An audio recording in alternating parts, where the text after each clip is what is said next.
Well, I was a freelance interpreter, and before my life as a sign language interpreter, I'm a certified sign language interpreter, I was a business manager for Porsche Audi.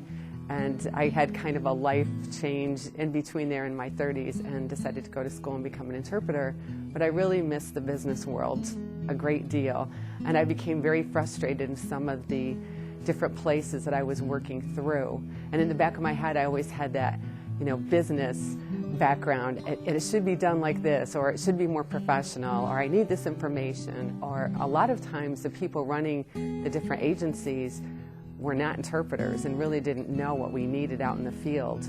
Or sometimes the slant was so heavily focused on the linguistic aspect that we really were forgetting about our hearing consumers that were writing the checks and paying the bills. So out of my frustration and probably a lot of complaining, my dad sat me down and said, "You need to start your own business. You need to do this the way that you feel it should be done and see where it goes." It started out with myself and 2 or 3 other freelance interpreters that were working through me.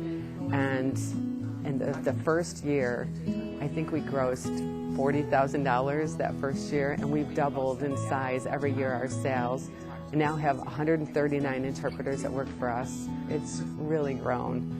And that, to me, that's thrilling. It's thrilling to see that there are 139 interpreters working for me, that we now have the spoken language component, which I hadn't even thought of when I started the business.